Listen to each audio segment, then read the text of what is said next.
Yes, so back to the hand signals. One of the things that they were looking at the police vehicle. Why? Because it got an X in the back of it. they taped up the letters at the back of it with the X. I was just about to say that too. You know, it's like, look, even on the side. What is that about? Right? What is that about? What is that about? Huh? Anyhow, I'm gonna tell you what's that about. Yesterday I was looking at the video, and the video mentioned Malcolm X. And every video that I look at that mention Malcolm X, they will use the sirens every time Malcolm X's name is mentioned, or Dr. Khalid Muhammad's name is mentioned. They will use their sirens. Okay. No car horn now, just the sirens. Even Martin Luther King, Dr. Martin Luther King, the sirens when his name is mentioned. And they used to do this to me a long time ago, right? Particularly when I was reading a lot of, about Malcolm X, and I'm talking about over a decade ago, right? So again, like I said, I look at these things as, they'll tell me the real reason why they're doing this, but they'll tell the public something else, right?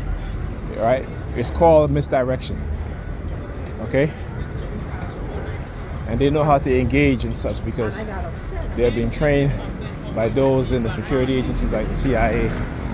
They've been taking trips over to Israel to train in psychological warfare, counterterrorism, that sort of thing. In terms of, but they already know how to train it, how to torture people. I talk about this during the crack cocaine era in the 80s, where the CIA embedded police, embedded agents within the DEA and the police department, particularly large city police department.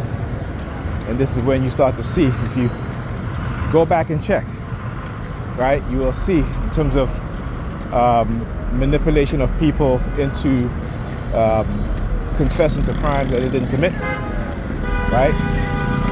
So there's a whole, when people started looking at these things in the early 2000s, they started to realize a pattern, particularly when people were being exonerated because they caught the real killer or the real assailant, right? And they were saying to themselves, well, how is it that these people confess? They had a written confession. How is it that these people confess to a crime that they didn't commit, right? Because when people always say, well, if you confess to the crime, that means you did it, okay? But again, that's how ignorant the public is, and we as black people, we are way more ignorant in terms of these things because we don't believe these things. They understand how we think, right?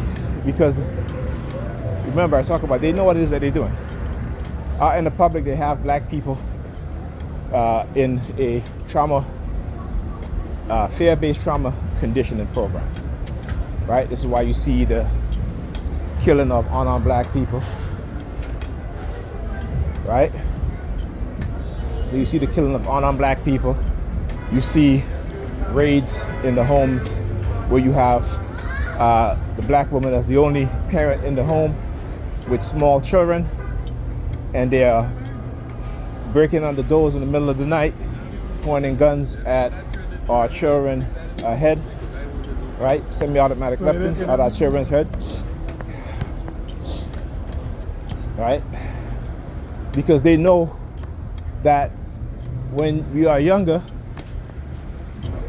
right, the trauma of that, right, when they're taking black women out of their home with no clothes on and letting the public see them naked, again, they know that we don't even have to be around it.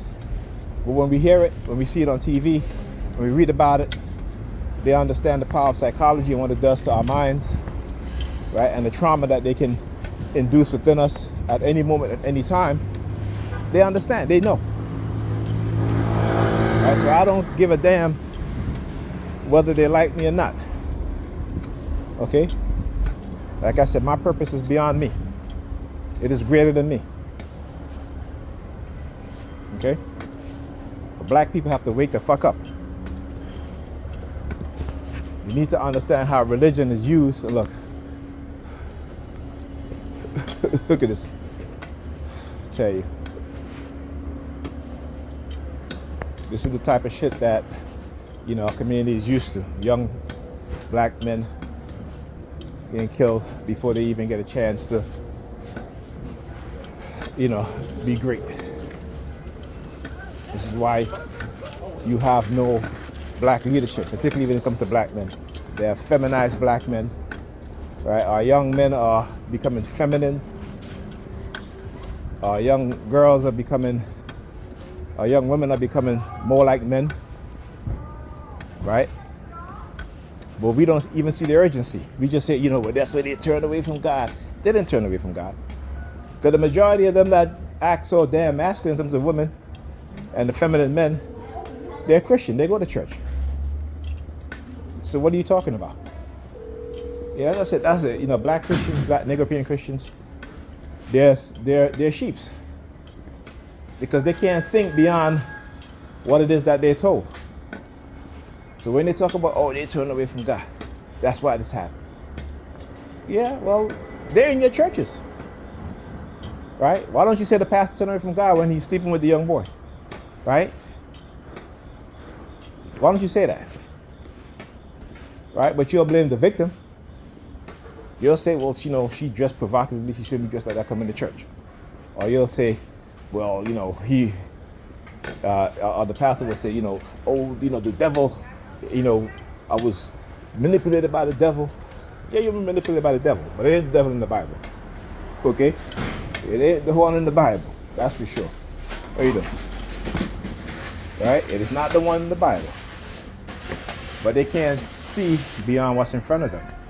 And that's our problem as a people, is that they have waged cognitive warfare and every kind of warfare that they can wage on a group of people in order to keep us in a subservient role, in a permanent subservient role. Right? And I always say, you can have 1 million black people in the middle class. You can have, you know, 100,000 black people in the millionaire class.